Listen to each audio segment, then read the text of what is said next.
Hi guys, welcome to Politics Enhanced. Thank you so much for clicking on the video. If you haven't already, please like, comment, and subscribe. And today, we are finally going to do another presidential election prediction. We're going to talk about how the assassination attempt affects Trump and the fact that Biden stepped down within a week's time frame, probably one of the most crazy and intense political weeks in American history, how this is going to impact the race. So without further ado, we're going to fill in all the safe states that Donald Trump and J.D. Vance are definitely going to be winning, and it's not even close. Texas, yes, is going safe. I don't care if people say it's getting closer, it's not. Florida is definitely going safe Republican. Missouri, Iowa, Indiana, Ohio is going to be won by over 10 points this time around. Alaska is going safe.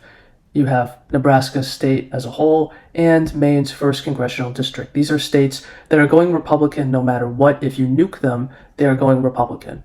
Next, we're going to fill in the safe states: California, Kamala's from there, Hawaii, Colorado, most of the East Coast, Massachusetts, Rhode Island, and honestly, I think that's it for the safe states besides Maine's 1st congressional district.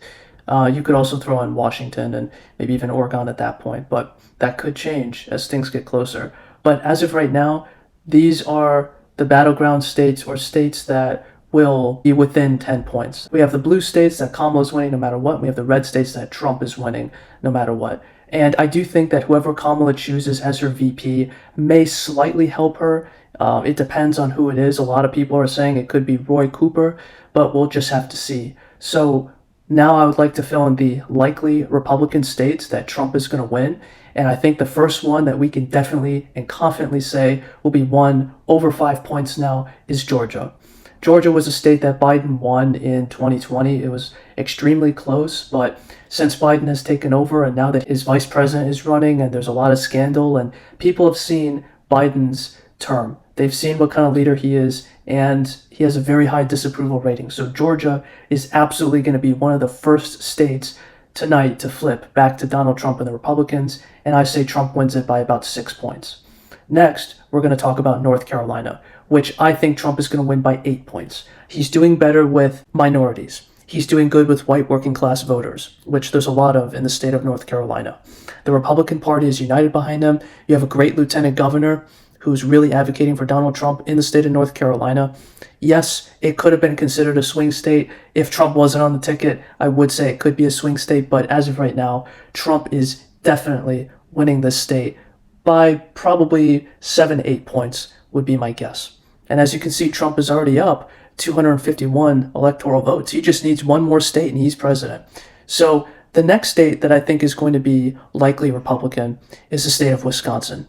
Guys, Wisconsin, I've discussed this in my first video, but Biden only won it last time around by less than 1%, and he won the popular vote by 4.5 points, which would mean Wisconsin is to the right of the nation. So with this said, if Trump is winning the popular vote by 3 points, Wisconsin is going to Trump by 6, 5 or 6, probably 5.5 points.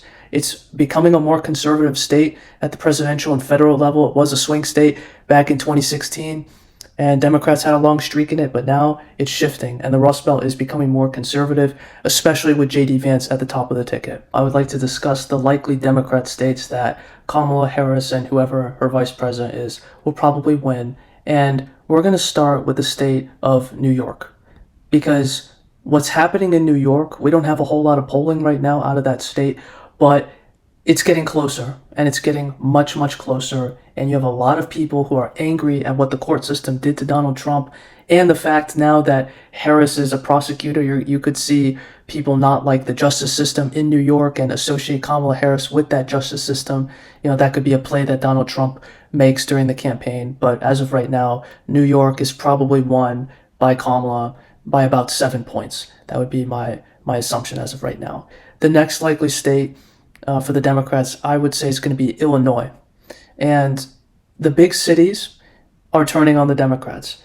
It might not be enough for Trump to win, but if Trump is winning the popular vote, he's winning big in the cities. He's winning by a lot.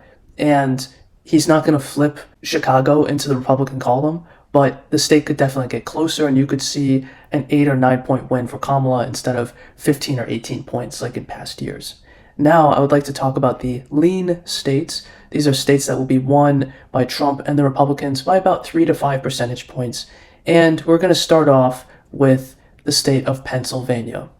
So this state is where Donald Trump was almost assassinated in Butler, Pennsylvania, right above Pittsburgh. And you see a lot of enthusiasm for Donald Trump, and his support is only stronger. His support is only stronger, and people care about him. They care about what happened. And the assassination attempt could have been a wake-up call for a lot of people. And they see what's going on in the country, and they don't like it. And especially that taking place in Pennsylvania, you don't have Scranton Joe anymore. You don't have to worry about that. You know, it's Kamala from California, which is not a popular state nationwide. So that means that Trump could easily do very good in the Rust Belt and really take Pennsylvania by a significant margin. I'd say 3 points is probably, the height that he could take it by. I don't see it going any further. You do have Pittsburgh, you do have Philadelphia. There's a lot of strong Democrat base over there. But Pennsylvania, easily over 2.5, probably 3 points for Trump. The next state that I believe will be likely is the state of Arizona. Arizona, again, like Georgia, is one of those states that voted for Biden by the slimmest of margins, even though Biden won the popular vote by 4. So if Trump is winning by 3 points or 4 points nationally, he'll take Arizona by that margin because Arizona is still to the right of the nation. The next state, I would say, is Nevada. And Nevada is a little bit of a white whale for Republicans. We haven't seen them win the state on a federal level since the 2004 election with George Bush.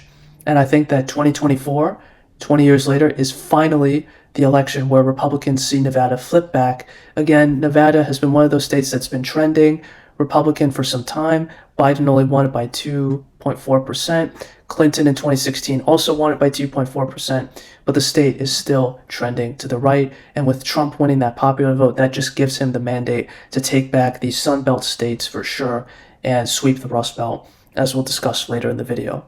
Now, I would like to discuss the lean Democrat states that I do think Harris will end up winning. And the first lean state in this map, I think, is going to be the state of New Mexico, unfortunately. We don't have a lot of polling out of this state, so it's hard to decide or determine what's going to happen. But if the border gets worse, which it's already a disaster, perhaps New Mexico could be in play. But as of right now, I think this is the only lean Democrat state that will go into Harris's column come election night. Now, I would like to focus on the tilt Republican states. These are going to be the closest states that are going to go to either candidate by about 1 to 2 percentage points. And we're going to start off with Nebraska's 2nd congressional district.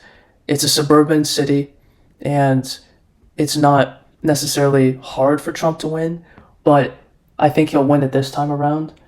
But it'll be a close margin, unfortunately, because it is a city. You do have a lot of left-leaning voters who have shifted away from the Republican Party in recent years. It's not as elastic as it was in 2012.